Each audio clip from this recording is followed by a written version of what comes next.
Hello students. In the last previous classes, we discussed about the law, introduction to law and law of contract and discuss the meaning and definitions of law and meaning and definitions of business law, nature of law, scope of business law, sources of Indian business law, need for law, objects of law ಅಂತ some points ನಾವು last ಕ್ಲಾಸಲ್ಲಿ discussion ಮಾಡಿದ್ವಿ. ಈಗ some contract ಅನ್ನೋದ್ರ ಬಗ್ಗೆ ನಾವು discuss ಮಾಡೋಕ್ಕಾಗಿದೆ. ಇನ್ನು remaining syllabus ಇದೆ. ಕಾಂಟ್ರಾಕ್ಟ್ ಅಂದ್ರೆ ಏನು, ಎಸೆನ್ಷಿಯಲ್ಸ್ ಆಫ್ ವ್ಯಾಲಿಡ್ ಕಾಂಟ್ರಾಕ್ಟ್ ಅಂದ್ರೆ ಏನು, types or classification of contract ಅಂದ್ರೆ ನಾವು ಡಿಸ್ಕಷನ್ ಮಾಡೋಕ್ಕಾಗಿದೆ. ಈಗ ತೋರಿಸಿದಂಥ ವಿಚಾರದಲ್ಲಿ ನಾವು ಸಮ್ ವ್ಯೂಸನ್ನು ನಾವು ನೀಡಿದ್ದೀವಿ ಇಲ್ಲಿ, ಹೌದ್ರಾ?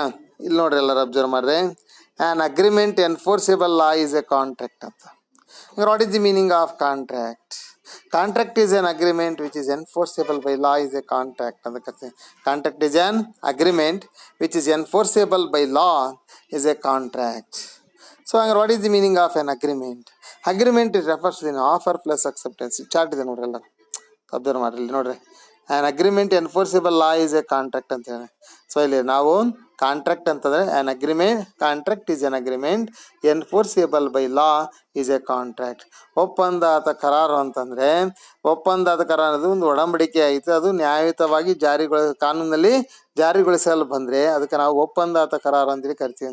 A contract is an agreement enforceable by law is a contract ಅಂತೇಳಿ ಒಂದು ನಾವು ಓವರ್ ವ್ಯೂ ಸಮ್ ಏನೇನು ನೆಕ್ಸ್ಟ್ ಪಾಠ ಮಾಡ್ತಾ ಅನ್ನೋದ್ರ ಬಗ್ಗೆ ಸಮ್ ಕ್ಲಿಯರ್ ಪಿಕ್ಚರನ್ನು ನೀಡಿದ್ದೀವಿ.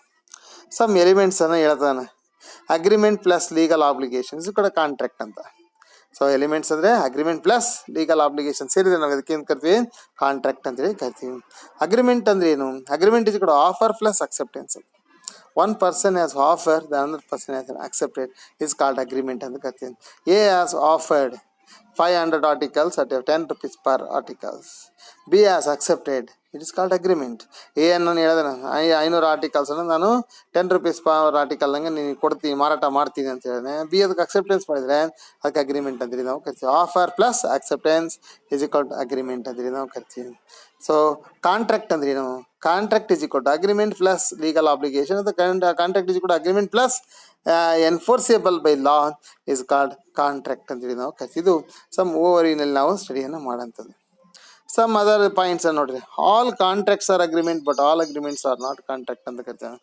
ಎಲ್ಲ ಅಗ್ರಿಮೆಂಟ್ಸ್ಗಳು ಒಪ್ಪಂದಗಳಾಗಲ್ಲ, ಬಟ್ ಎಲ್ಲ ಒಪ್ಪಂದಗಳು ಅಗ್ರಿಮೆಂಟ್ ಆಗಿರುತ್ತೆ ಅಂತ. ಅಂದರೆ all contracts are agreement but all agreements are not contract ಅಂತೇಳಿ. ಅಂದರೆ ಆಲ್ ಕಾಂಟ್ರಾಕ್ಟ್ಸ್ ಒಪ್ಪಂದ ಆಗಿರೋವೆಲ್ಲವೂ, ಆ ಕಾಂಟ್ರಾಕ್ಟ್ಸ್ ಎಲ್ಲವೂ ಅಗ್ರಿಮೆಂಟ್ ಆಗುತ್ತೆ, ಬಟ್ ಅಗ್ರಿಮೆಂಟ್ ಎಲ್ಲವೂ ಕಾಂಟ್ರಾಕ್ಟ್ಸ್ ಅಲ್ಲ ಅಂತೇಳಿ ಸಮ್ ಪಾಯಿಂಟ್ಸ್ ನಾವಿಲ್ಲಿ ಡೀಟೇಲ್ ಆಗಿ ನೆಕ್ಸ್ಟ್ ಇದು ಟಾಪಿಕ್ನಲ್ಲಿ ಡಿಸ್ಕಷನ್ ಮಾಡ್ತೀವಿ. ಸಮ್ ಹೈಲೈಟ್ಸ್ ಪಾಯಿಂಟ್ಸ್ ನಾವು ಸ್ಟಡಿ ಮಾಡ್ತೀವಿ. All contracts are agreements but all agreements are not contract. ಅದ್ರ ಬಗ್ಗೆ ಎಕ್ಸ್ಪ್ಲೇಷನ್ ನೆಕ್ಸ್ಟ್ ಈಗ ಡೀಟೇಲ್ಸ್ ಆಗಿ ಡಿಸ್ಕಷನ್ ಮಾಡೋಣ. ಸಮ್ ಅದರ್ ಪಾಯಿಂಟ್ಸನ್ನು ಈ ಚಾರ್ಟ್ನಲ್ಲಿ ನೋಡಿರಿ ಏನಿದೆ. ಎಸೆನ್ಷಿಯಲ್ಸ್ ಆಫ್ ವ್ಯಾಲಿಡ್ ಕಾಂಟ್ರಾಕ್ಟ್ ಅಂತ ಕೊಡೋಣ. ಒಂದು ಉತ್ತಮವಾದ ಊರ್ಜಿತ ಒಪ್ಪಂದ ಆಗ್ಬೇಕಂದ್ರೆ ಏನೇನು ಪಾಯಿಂಟ್ಸನ್ನು ಹೊಂದಿರ್ಬೇಕಂತ. Essentials of valid contract. Essentials of valid ಕಾಂಟ್ರಾಕ್ಟ್ನಲ್ಲಿ ಏನಿದೆ, ಒಂದು ಟೂ ಪಾರ್ಟೀಸ್, ಯಾವುದೇ ಒಂದು ಒಪ್ಪಂದ ಕರಾರು ಆಗ್ಬೇಕು ಮಿನಿಮಮ್ 2 ಪಾರ್ಟೀಸ್ ಇಟ್ಟಿರ್ಬೇಕು. It must be 2 parties. One person offer ಮಾಡಂಗಿರ್ಬೇಕು, ಇನ್ನೊಂದು ಪರ್ಸನ್ ಅಕ್ಸೆಪ್ಟೆನ್ಸ್ ಮಾಡೋಕ್ಕಾಗಿರ್ಬೇಕು. ಆಫರ್ ಅಂಡ್ ಅಕ್ಸೆಪ್ಟೆನ್ಸ್ ಏನಾಗಿರ್ಬೇಕು, ಲೀಗಲ್ ಆಬ್ಲಿಗೇಷನ್ ಆಗಿರ್ಬೇಕು, ಲಾಫುಲ್ ಕನ್ಸಿಡರೇಷನ್ ಇರಬೇಕು, ಕೆಪಾಸಿಟಿ ಆಫ್ ಪಾರ್ಟೀಸ್ ಆಗಿರ್ಬೇಕು. ಕೆಪಾಸಿಟಿ ಆಫ್ ಪಾರ್ಟೀಸ್ ಅಂದರೆ ಎಲಿಜಿಬಲ್ ಪರ್ಸನ್ ಆಗಿರ್ಬೇಕು, 18 years ಅಂಡ್ ಅಬೌವ್ ಇರ್ಬೇಕು, ಮೈನರ್, ಅನ್ಸೌಂಡ್ಮೆಂಟ್ ಪರ್ಸನ್ ಇಂಥರು ಬರಲ್ಲ. ಫ್ರೀ ಕಾನ್ಸೆಪ್ಟ್ ಇರಬೇಕು, ಮುಕ್ತ ಸಮ್ಮತಿ ಇರಬೇಕು, ಲಾಫುಲ್ ಆಬ್ಜೆಕ್ಟ್ ಹೊಂದಿರಬೇಕು, ಸರ್ಟೈನಿಟಿ ಆಫ್ ಮೀನಿಂಗ್ ಅನ್ನು ಹೊಂದಿರಬೇಕು, ನಾಟ್ ಡಿಕ್ಲೇರ್ಡ್ ವೈಡ್ ಆಗಿರಬಾರ್ದು. ಆಮೇಲೆ ಲೀಗಲ್ ಫಾರ್ಮೇಷನ್, ಕಾನೂನುಬದ್ಧವಾಗಿ ಫಾರ್ಮೇಷನ್ ಆಗಿರ್ಬೇಕು, ಲೀಗಲ್ ಆಬ್ಲಿಗೇಷನ್ ಕಾನೂನುಬದ್ಧವಾಗಿರ್ಬೇಕು. ಇದರ ಎಸೆನ್ಷಿಯಲ್ಸ್ ಆಫ್ ವ್ಯಾಲಿಡ್ ಕಾಂಟ್ರಾಕ್ಟ್ ಅಂತಿದೆ. ಈ ಪಾಯಿಂಟ್ಸ್ಗಳನ್ನು ನಾವು ಡೀಟೇಲ್ ಆಗಿ ಸಪ್ರೇಟ್ ಚಾಪ್ಟರ್ ಇದೆ ನಿಮಗೆ. ಎಸೆನ್ಷಿಯಲ್ಸ್ ಆಫ್ ವ್ಯಾಲಿಡ್ ಕಾಂಟ್ರಾಕ್ಟ್ ಅನ್ನೋದಕ್ಕೆ ನಿಮಗೆ ಸಪ್ರೇಟ್ ಚಾಪ್ಟರ್ ಇದೆ, ಅಲ್ಲಿ ನಾವು ಡೀಟೇಲ್ ಆಗಿ ಡಿಸ್ಕಷನ್ ಮಾಡ್ತೀವಿ. ಇಲ್ಲಿ ಸಮ್ಮ ಹೈಲೈಟ್ಸ್ ಪಾಯಿಂಟ್ಸ್ ಸಮ್ಮರಿ ಏನಂತೇಳಿ ನಾವು ಡೀಟೇಲ್ಸ್ ಸ್ಟಡಿ ಮಾಡ್ತೇವೆ. ನೆಕ್ಸ್ಟ್ ಏನು ಕೊಡ್ದ ನೋಡ್ರಿ, ಟೈಪ್ಸ್ ಆಫ್ ಕಾಂಟ್ರಾಕ್ಟ್ ಅಂತ ಕರಿತೀವಿ. ಒಪ್ಪಂದದ ಕರಾರುಗಳು ಅಥವಾ ವಿಧಗಳು ಅಂತ. ಟೈಪ್ಸ್ ಆಫ್ ಕಾಂಟ್ರಾಕ್ಟ್ಸ್ ಅಂತೀವಿ. ಒಂದು ಫಾರ್ಮೇಷನ್, ಟೈಪ್ಸ್ ಆಫ್ ಕಾಂಟ್ರಾಕ್ಟ್ಲಿ some base on the base of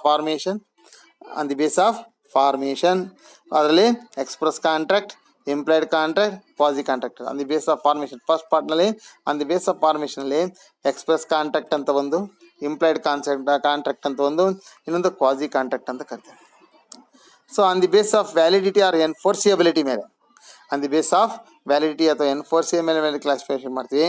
wide contract, void agreement, voidable contract, unenforceable contract, illegal contract ಅಂತೇಳಿ ನಾವು ಸ್ಟಡಿ ಮಾಡ್ತೀವಿ. Valid contract, first one valid contract, second one void contract, third one void agreement, and voidable contract, and unenforceable contract, and illegal contract ಅಂತ ಸಹಿತ ನಾವು study ಮಾಡ್ತೀವಿ. ಅದರಲ್ಲಿ on the base of validity or enforceability ಮೇಲೆ classification ಮಾಡ್ತೀವಿ. So on the base of performance ಮೇಲೆ classification ಮಾಡ್ತೀವಿ. There are two types ಅಂತೇಳಿ, executed contract and executory contract ಅಂತೇಳಿ. Executed contract and executed contract ಅಂತೇಳಿ. ಎಕ್ಸಿಕ್ಯೂಟೆಡ್ ಕಾಂಟ್ರಾಕ್ಟ್ಲಿ ಮತ್ತು ಸಬ್ ಟೈಪ್ಸನ್ನು ಸ್ಟಡಿ ಮಾಡ್ತೀವಿ. By unilateral contract and bilateral contract ಅಂತ ಕರಿತೀವಿ. ಇದರ್ ದಿ ಟೈಪ್ಸ್ ಆಫ್ ಕಾಂಟ್ರಾಕ್ಟ್ ಅಂದರೆ ಸ್ಟಡಿ ಮಾಡ್ತೀವಿ. ಈಗ ನಾವು ಇಲ್ಲಿ ಏನೇನು ಸ್ಟಡಿ ಮಾಡೋಕ್ಕಾಗಿದೆ ಅಂತಂದರೆ, ಒಂದು ಮೀನಿಂಗ್ ಆಫ್ ಕಾಂಟ್ರಾಕ್ಟ್ ಅಂತೇಳಿ, ಆಮೇಲೆ meaning of contract, definitions of contract ಅಂತೇಳಿ, ಆಮೇಲೆ all contracts are agreement but all agreements are not contract ಅಂತ ಎಕ್ಸ್ಪ್ಲೇಷನ್ ತಡಿಬೇಕು. ಎಸೆನ್ಷಿಯಲ್ಸ್ ಆಫ್ ವ್ಯಾಲಿಡ್ ಕಾಂಟ್ರಾಕ್ಟ್ ಏನು ಸಮ್ ಜಸ್ಟ್ ಲೈಕ್ ಪಾಯಿಂಟ್ಸ್ ಅಂತ ತಿಳ್ಕೊಳ್ಳೋಣ. ಸಿಕ್ಸ್ ಕ್ಲಾಸ್ ಸೆಪ್ರೇಟ್ ಚಾಪ್ಟರ್ ಇದೆ, ಅದು ಸೆಕೆಂಡ್ ಚಾಪ್ಟರ್ಲಿ ಡೀಟೇಲ್ ಡಿಸ್ಕಷನ್ ಮಾಡ್ತೀವಿ. ಆಮೇಲೆ ಟೈಪ್ಸ್ ಆಫ್ ಕಾಂಟ್ರಾಕ್ಟ್ ಅಂತಿದೆ. ಈ ಟೈಪ್ಸ್ ಆಫ್ ಕಾಂಟ್ರಾಕ್ಟ್ನ ನಾವು ಡಿಸ್ಕಸ್ ಮಾಡಿದರೆ ಅಲ್ಲಿಗೆ ಏನಾಗುತ್ತೆ, ಈ ಚಾಪ್ಟರ್ ಕಂಪ್ಲೀಟ್ ಆಗುತ್ತೆ. ಸೊ ಇಷ್ಟು ಇನ್ಫಾರ್ಮೇಷನ್ ಇದರಲ್ಲಿ ಇರೋಂಥದ್ದು. ಇದು ಓವರ್ ವ್ಯೂ ಆಫ್ ದಿ ಈ ಫರ್ದರ್ ಕ್ಲಾಸಸ್ ಅಂತೇಳಿ ನಾವು ಸ್ಟಡಿ ಮಾಡ್ತೀವಿ ಈಗಿರೋಂಥ ಕ್ಲಾಸು. ನೆಕ್ಸ್ಟ್ ಒಂದು ಪಾಯಿಂಟ್ ನೋಡೋಣ. ಸೊ ಈಗ ಇದರಲ್ಲಿ ನೋಡ್ತವೆ, first one definition of contract ಅಂತ ಕರಿತೀವಿ. ಡೆಫಿನೇಷನ್ ಆಫ್ ಕಾಂಟ್ರಾಕ್ಟ್ ಫಸ್ಟ್ ನಿಮಗೆ ಫಸ್ಟ್ PDF ಕೊಟ್ಟೋಗು ಸಹಿತ ಡೆಫಿನೇಷನ್ ಆಫ್ ಕಾಂಟ್ರಾಕ್ಟ್ ಇತ್ತು, ಇದರಲ್ಲಿ ಸಹಿತ ಸಪ್ರೇಟ್ ಬೇರೆ ಬೇರೆ ಕೊಡಿದೆ. What is the meaning and definitions of contract? ಒಪ್ಪಂದ ಅಥವಾ ಕರಾರು ಅಂದ್ರೆ ಏನು ಅನ್ನೋದ್ರ ಬಗ್ಗೆ ನಾವು ಡಿಸ್ಕಸನ್ನ ಮಾಡೋಣ. ಡೆಫಿನೇಷನ್ಸ್ ಆಫ್ ಕಾಂಟ್ರಾಕ್ಟ್ ಅಂತೇಳಿ ಡಿಸ್ಕಸನ್ನ ಮಾಡೋಕ್ಕಾಗಿದೆ. ಸರ್ ಜಾನ್ ಸಾಲ್ಮಂಡ್ ಅಂತೇಳಿ ಒಂದು ಡೆಫಿನೇಷನ್ಸ್ ಇದೆ. ಸರ್ ವಿಲಿಯಂ ಆನ್ಸನ್ ಅಂತೇಳಿ ಡೆಫಿನೇಷನ್ ಇದೆ. ಬೇರೆ ಬೇರೆ ಸಹಿತ ಒಂದು ಡೆಫಿನೇಷನ್ ಇರುತ್ತೆ. ಇನ್ ಸಿಂಪಲ್ ಅಂತೇಳಿ ಒಂದು ಸಿಂಪಲ್ ವರ್ಡ್ಸಲ್ಲಿ ನಾವು ಕಾಂಟ್ರಾಕ್ಟ್ ಅಂದ್ರೆ ಅಂತ ಸ್ಟಡಿ ಮಾಡಿ. A contract is an agreement between two or more parties. ಅಂದರೆ ಕಾಂಟ್ರಾಕ್ಟ್ ಅನ್ನೋದು ಯಾರ ಮಧ್ಯೆ ನಡೀತೆ, ಇಬ್ಬರ ಅಥವಾ ಇಬ್ಬರ ಮಧ್ಯೆ ನಡೆಯುತ್ತೆ. A contract is an agreement between two or more parties which is intended to have legal consequences. ಕಾನೂನುಬದ್ಧವಾಗಿರ್ಬೇಕು. ಯಾವುದೇ ಒಂದು ಅಗ್ರಿಮೆಂಟನ್ನು ಮಾಡ್ಕೊಂಡಿದ್ರೆ ಅದು ಕಾನೂನುಬದ್ಧವಾಗಿರ್ಬೇಕು. ಅದು ಕಾನೂನಿಗೆ ವಿರೋಧ ಆಗಿರಬಾರ್ದು. ಕಾನೂನಿಗೆ ಸಂಬಂಧಪಟ್ಟಂತೆ ಆಗಿದ್ರೆ ಮಾತ್ರ ಅದು ನಾವು ವ್ಯಾಲಿಡ್ ಕಾಂಟ್ರಾಕ್ಟ್ ಅಂತ ಕರಿತೀವಿ. ಯಾವುದೇ ಒಂದು ಸೋಷಿಯಲ್ ಆಬ್ಲಿಗೇಷನ್ ಆಗಿದ್ರೆ, ಸೋಷಿಯಲ್ ಅರೇಂಜ್ಮೆಂಟ್ ಆಗಿದ್ರೆ, ಸೊ ಆ ಫ್ಯಾಮಿಲಿ ಅರೇಂಜ್ಮೆಂಟ್ಗಳಾಗಿದ್ರೆ ಅದಕ್ಕೆ ನಾವು ಕಾಂಟ್ರಾಕ್ಟ್ ಅಂತ ಕರೆಯಲ್ಲ. But agreement but it is not a contract ಅಂತ ಅದನ್ನು ಡಿಟೇಲ್ ಆಗಿ ಸ್ಟಡಿ ಮಾಡ್ತೀವಿ. All contracts are agreement but all agreements are not contract ಅಂತೇಳಿ ನೆಕ್ಸ್ಟ್ ಇದರಲ್ಲಿ ಕ್ಲಾಸ್ನಲ್ಲಿ ನಾವು ಡೀಟೇಲ್ ಆಗಿ ಡಿಸ್ಕಷನ್ ಮಾಡೋಣ. ಇಲ್ಲಿ ಕಾಂಟ್ರಾಕ್ಟ್ ಅಂದ ತಕ್ಷಣ ಏನಾಗುತ್ತೆ, ಟೂ ಆರ್ ಮೋರ್ ಪಾರ್ಟೀಸ್ ಇರಬೇಕು, ಅವ್ರ ಅಗ್ರಿಮೆಂಟ್ ಆಗಿರ್ಬೇಕು, ಅದು ಲೀಗಲ್ ಆಬ್ಲಿಗೇಷನ್ಸನ್ನು ಹೊಂದಿರಬೇಕು, ಇಲ್ಲ ಲಾ ಅದು ಎನ್ಫೋರ್ಸಿಬಲ್ ಬೈ ಲಾ ಆಗಿದ್ರೆ ಕಾಂಟ್ರಾಕ್ಟ್ ಅಂತೇಳಿ ಕರಿತೀನಿ. ಸಿಂಪಲ್ ಏನು ಹೇಳ್ತಾನೆ, contract is an agreement between two or more parties which is intended to have legal consequences ಅಂತೇಳಿ ಸಿಂಪಲ್ ವರ್ಡ್ಸ್ನಲ್ಲಿ ಒಂದು ಡೆಫಿನೇಷನ್ಸ್ ಮೀನಿಂಗನ್ನು ಹೇಳಿದ್ವಿ. ಇನ್ನೊಂದು ಅಕಾರ್ಡಿಂಗ್ ಟು ಆಲ್ಸ್ಬರಿ ಅಂತೇಳಿ ಒಂದು ಡೆಫಿನೇಷನ್ಸ್ ಇದೆ, ಹೌದ್ರಾ? A contract is an agreement between two or more persons. agreement between two or more person which is intended to be enforceable at law and is constituted by the acceptance by one party of an offer made by him by the other party to do or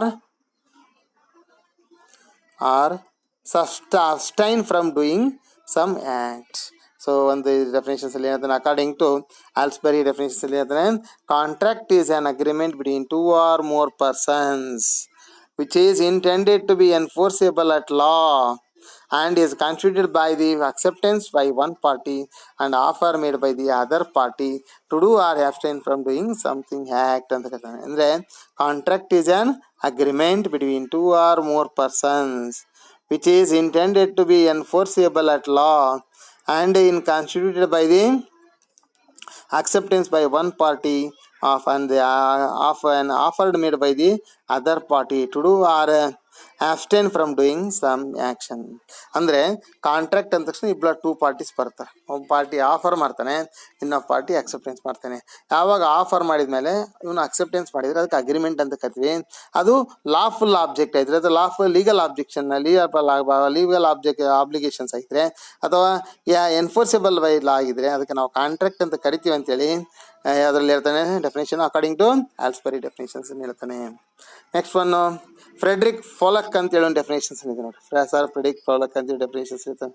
ಹೇಳ್ತಾನೆ every agreement and promises enforceable at law is a contract. ಅಂದರೆ ಯಾವುದೇ agreement ಆಗಿದ್ರೆ agreement enforceable ಆಗಂಗಿದ್ರೆ ಅದು ಮಾತ್ರ ನಾವು contract ಹಾಕಿ ಬರುತ್ತೆ, ಇಲ್ಲ ಅಂದರೆ ಅದು ಕಾಂಟ್ರಾಕ್ಟ್ ಅಲ್ಲ. ಈಗ ಕಾಂಟ್ರಾಕ್ಟ್ ಅಲ್ಲ ಅನ್ನೋಕ್ಕೆ ಎಕ್ಸಾಂಪಲ್ ಹೇಳ್ತೀನಿ.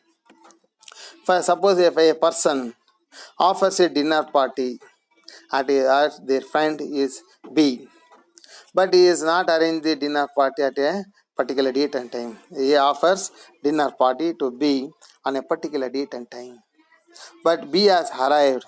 A will not arrive. A is not arranged dinner party on particular date and time, but B cannot take the legal action against A because it is an agreement, but it is not an contract, because it is a social arrangement and social obligation. A ನಾನು ಬಿಗೆ dinner ಪಾರ್ಟಿಗೆ arrange ಮಾಡ್ಯಾನ, invite ಮಾಡ್ಯಾನ, ಇಂಥ ತಾರೀಕಿಂದ ಹೆಸರು ಬಾರಪ್ಪ ಅಂತೇಳಿ. ಬಿ ಆಗಿ ಹೋಗಿದ್ದಾನ ಆ ಡೇಟ್ ಆ ಟೈಮ್ಗೆ. ಬಿ ಏನು ಅರೇಂಜ್ಮೆಂಟ್ ಮಾಡಿದ್ರಲ್ಲ, ಅವಾಗ ಬಿ ಯಾವುದೇ ಕಾರಣಕ್ಕೆ ಅವನು ಬಿ ಮೇಲೆ ಬಿ ಯಾವುದೇ ಕಾರಣಕ್ಕೆ ಎ ಮೇಲೆ ಲೀಗಲ್ ಆಕ್ಷನ್ ತಗೊಳಕ್ಕೆ ಬರಲ್ಲ, because it is a social arrangement ಅಂತ ಕರಿತೀವಿ. It is an agreement, but it is not an enforceable at law. ಕಾನೂನಿಂದ ಮುಖದ್ದು ಮೂಡಿ ಲೀಗಲ್ ಆಕ್ಷನ್ ತಗೊಳಕ್ಕೆ ಬರಲ್ಲ, ಯಾಕಂದ್ರೆ ಸೋಷಿಯಲ್ ಅರೇಂಜ್ಮೆಂಟ್ ಅದು ಸೋಷಿಯಲ್ ಆಬ್ಲಿಗೇಷನ್ ಅಂತೇಳಿ ನಾವು ಕರಿತೀವಿ. ಇದ್ರ ಬಗ್ಗೆ ಡೀಟೇಲ್ ಆಗಿ ನಾನು ನೆಕ್ಸ್ಟ್ ಕ್ಲಾಸಲ್ಲಿ ನಿಮಗೆ ಹೇಳ್ತೇನೆ. ಸೊ ಅದೇ ರೀತಿ ಆ ಕಾಂಟ್ರಾಕ್ಟ್ ಅಂದರೆ ಹೆಂಗಿರುತ್ತೆ ಅಂದರೆ, ಎ ಪರ್ಸನ್ ಒಬ್ಬನ ಆಫರ್ ಕೊಟ್ಟಿರ್ತಾನೆ, ಸರ್ಟೈನ್ ಕ್ವಾಂಟಿಟಿ ಆಫ್ ಗೂಡ್ಸನ್ನು ಡೆಲಿವರಿ ಮಾಡ್ತೀನಿ ಸರ್ಟೈನ್ ಡೇಟಿಗೆ ಅಂತೇಳಿ.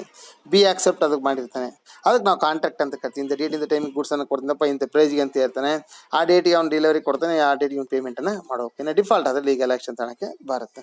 ಇದು ಕಾಂಟ್ರಾಕ್ಟ್ ಅಂತೇಳಿ ನಾವು ಕರಿತೀವಿ. ಸೊ ಕಾಂಟ್ರಾಕ್ಟ್ ಅಂತ ಏನು agreement which is an enforceable at law is called contract ಅಂತೇಳಿ ನಾವು ಕರಿತೀವಿ. ಕಾಂಟ್ರಾಕ್ಟ್ ಅನ್ನೋದು ಅಗ್ರಿಮೆಂಟ್ ಆಗಿರುತ್ತೆ, ಅದು ಎನ್ಫೋರ್ಸಿಬಲ್ ಸೋಷಿಯಲ್ ಆಬ್ಲಿಗೇಷನ್ಸ್ ಆಗಿದ್ರೆ, ಸೋಷಿಯಲ್ ಅರೇಂಜ್ಮೆಂಟ್ ಆಗಿದ್ರೆ, ಅದು ಫ್ಯಾಮಿಲಿ ಅರೇಂಜ್ಮೆಂಟ್ ಆಗಿದ್ರೆ ಅವಕ್ಕೆ ನಾವು ಕಾಂಟ್ರಾಕ್ಟ್ ಅಂತ ಕರೆಯಲ್ಲ, ಬಟ್ ಅಗ್ರಿಮೆಂಟ್ ಆಗಿರುತ್ತೆ ಕಾಂಟ್ರಾಕ್ಟ್ ಅಲ್ಲ ಅಂತ ಕರಿತೀವಿ. ಬಟ್ ಕಾಂಟ್ರಾಕ್ಟ್ ಆಗ್ಬೇಕಂತಂದ್ರೆ ಲಾಫುಲ್ ಆಬ್ಜೆಕ್ಟ್ ಇರುತ್ತೆ, ಲಾಫುಲ್ ಆಬ್ಲಿಗೇಷನ್ಸ್ನ ಹೊಂದಿರ್ಬೇಕು ಅಂತ ಕರಿತೀವಿ. ಹೇಳ ನೋಡ್ರಿ ಯಾರು ಸರ್ ಫ್ರೆಡ್ರಿಕ್ ಫೋಲಕ್ ಅಂತೇಳಿ defines every agreement and promises enforceable at law is a contract. ಯಾವುದೇ ಅಗ್ರಿಮೆಂಟ್ ಆಗಿದ್ರೆ ಅದು ಲಾ ಅನ್ಫೋರ್ಸಿಬಲ್ ಮಾಡಕ್ಕೆ ಬಂದರೆ, ಜಾರಿಗೊಳಿಸಕ್ಕೆ ಬಂದರೆ ಮಾತ್ರ ಕಾಂಟ್ರಾಕ್ಟ್ ಅಂತ ಕರಿತೀವಿ ಅಂತ ಹೇಳ್ತಾನೆ. So according to the Indian contract act 1872 ಅಂತ ಕರಿತೀವಿ. ಇಂಡಿಯನ್ ಕಾಂಟ್ರಾಕ್ಟ್ ಆಕ್ಟ್ 1872 ಭಾರತೀಯ ಒಪ್ಪಂದ ಕಾಯ್ದೆ 1872ರಲ್ಲಿ ಸಹಿತ ಡೆಫಿನೇಷನ್ಸ್ ಹೇಳ್ತಾರೆ. Section 2H, an agreement enforceable by law is a contract. Contract is an agreement at enforceable by law is a contract ಅಂತ ಕರಿತೀವಿ. ಅಂದರೆ ನಾವೇನು ತಿಳ್ಕೊಂಡ್ವಿ, ಕಾಂಟ್ರಾಕ್ಟ್ ಅನ್ನೋದು ಅಗ್ರಿಮೆಂಟ್ ಆಗಿರುತ್ತೆ ಪ್ಲಸ್ ಆಬ್ಲಿಗೇಷನ್ಸ್ ಅನ್ನೋ ಬಂದಿದ್ರೆ ಮಾತ್ರ ನಾವು ಕಾಂಟ್ರಾಕ್ಟ್ ಅಂತೇಳಿ ಕರಿತೀವಿ. ಇದು meaning and definitions of contract. Contract is an agreement which is enforceable at law is called a contract ಅಂತ ಕರಿತೀವಿ. ಸೊ ನೆಕ್ಸ್ಟ್ ಕ್ಲಾಸ್ ನಾವು some other topics next class discussion ಮಾಡೋಣ. ಇಷ್ಟು ನೀವು ನೋಟ್ಸ್ ಬರ್ಕೊಂಡ್ರಿ, ನಾನು PDF ನಲ್ಲಿ ಕಳಿಸಿರೋಂಥ ನೋಟ್ಸನ್ನು ನೀವು ನೋಟ್ ಮಾಡ್ಕೊಂಡಿರಿ. Next class all contracts are agreement but all agreements are not contract ಅಂತೇಳಿ, ಮತ್ತು ಟೈಪ್ಸ್ ಆಫ್ ಕಾಂಟ್ರಾಕ್ಟ್ ಅಂತ ನೆಕ್ಸ್ಟ್ ಫರ್ದರ್ ಕ್ಲಾಸಲ್ಲಿ ನಾವು ಡಿಸ್ಕಷನ್ ಮಾಡೋಣ. ಓಕೆ.